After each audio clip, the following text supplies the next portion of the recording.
Alright guys, now this time it's time to review Rocky 4. Now before we review Rocky 4, let's recap on all the other three Rocky movies. So far in the Rocky movies, in the first movie, Rocky is just living a normal, weak life in Philadelphia, and then gets challenged by Apollo for the championship of the world, and then wins, but not really. He went the distance, but he didn't win. And then in the second movie, he goes on a shopping spree, gets a rematch, and ends up becoming a rich celebrity in the third movie, but then feels sad that Mickey died, and then Apollo jumps in to help him regain his confidence and deals with Clubber Lang. So, what can we expect next in Rocky 4? Well, let's find out in the fourth movie. Now, before I review and explain all the stuff in Rocky 4, you're about to see a lot of cheesy, over-the-top stuff. If you've already seen this movie, you should know that this movie is very cheesy and over-the-top and corny, but hey, it's supposed to be a macho flick, a badass movie for real men. So, alright, let's begin. The film begins with two boxing gloves crashing right next to each other. An American boxing glove and a Russian boxing glove. And then we see a montage of Rocky and Clubber Lang beating up each other, just like in any other Rocky sequel. It starts off with a flashback. And after Rocky wins, of course, him and Apollo started talking about how it's like being old now that they're going to be out of boxing real soon. So, of course, Rocky comes back home and gets a robot for Polly because it's Polly's birthday. Okay, it takes place in the 80s and Rocky gets a robot for Polly? Does anyone ever own a robot? I mean, how? That really questions me. Why is there a robot in a Rocky movie?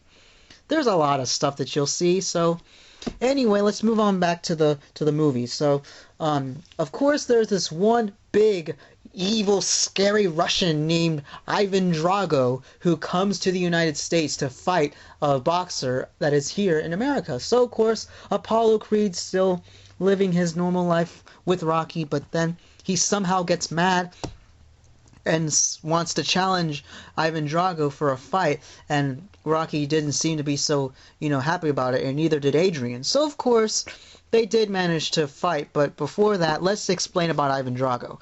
Ivan Drago is no person you should ever fool with. He's a complete monster. He's scary, he's tough, and he's jacked on steroids. A Siberian tiger that has steroids. Wow.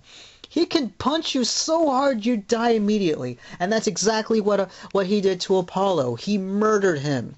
Now, of course, Rocky's been still living a normal life. And since that Apollo just came out of retirement, he wanted to fight Ivan Drago. So before the fight begun, obviously, Apollo did a performance for, actually not Apollo himself, but James Brown did a performance of Living in America, trying to describe Apollo's patriotic egotism for since that Apollo's so American, and then starts the fight. But before the fight begins, Ivan Drago says one of his famous lines, "You will lose." So Ivan Drago was a monster to Apollo. He beats him up so hard, he takes his life away. So there goes two. So not only did Mickey die in the Rocky movies, but also Apollo. So Apollo died by the hands of Drago. He murdered him. Now there's one thing that's a flaw. How come Ivan Drago didn't get arrested for murder? And why didn't Clubber Lang get arrested for pushing an old man? I mean, seriously, hurting a great character just really makes you mad. And if Clubber Lang and Ivan Drago ever went to jail, I think the movie would have been completely different. Both Rocky 3 and 4. But Rocky 4 would have made better sense because Ivan Drago actually murdered Apollo. So after Apollo dies, Ivan Drago says another well-known line, and that is, "If he dies, he dies." So Rocky now decides to fight him too.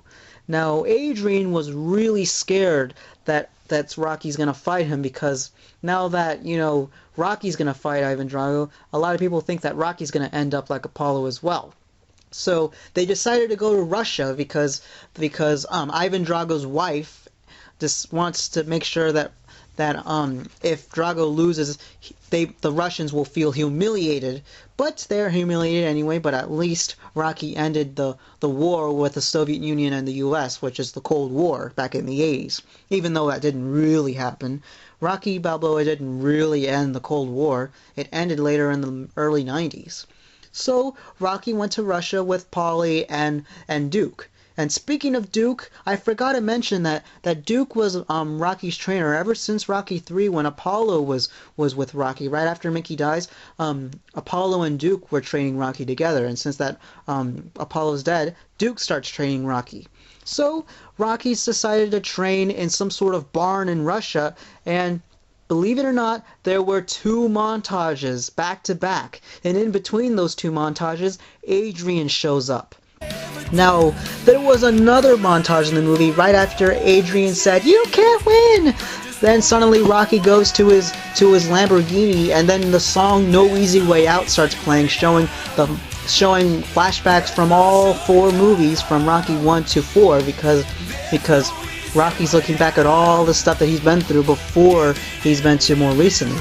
And keep in mind, Rocky 5 was made back in 1985, while Rocky, the original movie, was made in 1976. So Rocky 4 is like the 9th anniversary of the original movie. So that's pretty cool. So imagine if this movie came out in 1986. It'd mark the 10th anniversary. So there's 3 montages. The No Easy Way Out montage, the 2 montages simply known as training montage, and then there's Hearts on Fire, the other training montage to replace Gonna Fly Now. And did I forgot to mention that this is the only Rocky movie to not have Bill Conti compose the music and to not have Gonna Fly Now along with Rocky 5? Well, the musical composer for this movie is Vince DiCola, the same composer of the animated Transformers movie. So there's 2 training montages, and after that, the fight begins with Rocky versus Ivan Drago in Moscow, Russia. And then I also forgot to mention that Rocky ran up a whole freaking mountain. Now that's badass. So back to the fight.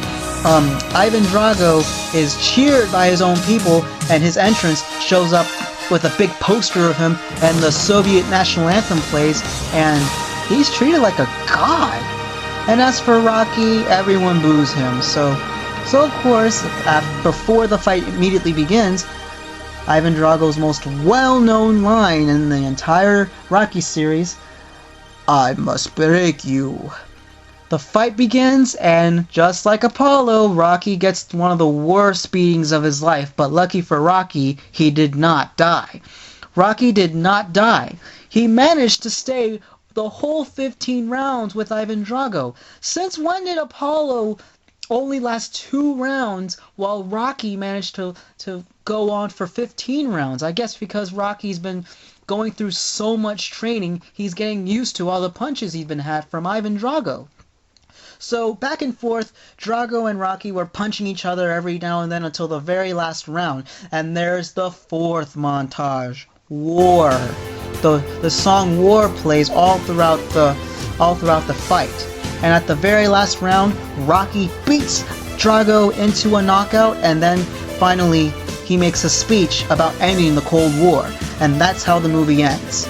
And Rocky just holds up the American flag, and people started cheering for him. God bless the world. So that's Rocky 4.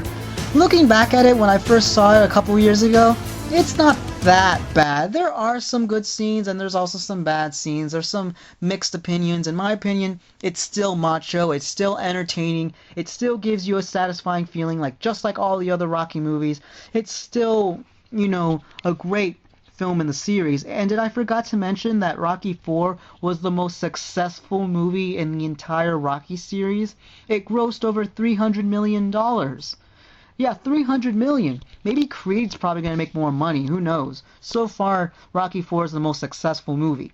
So everyone in the Rocky series returns except for Mickey, because Mickey only shows up in archive footage during the No Easy Way Out segment. And this was the last movie to have Carl Weathers as Apollo Creed, because since that he died, Carl Weathers was moving on into other movies like Predator and Happy Gilmore. So here's the 2004 DVD. It looks brand new because I got this at a store and the case was new. Rocky's holding the flag. There's the side, and then there's the back.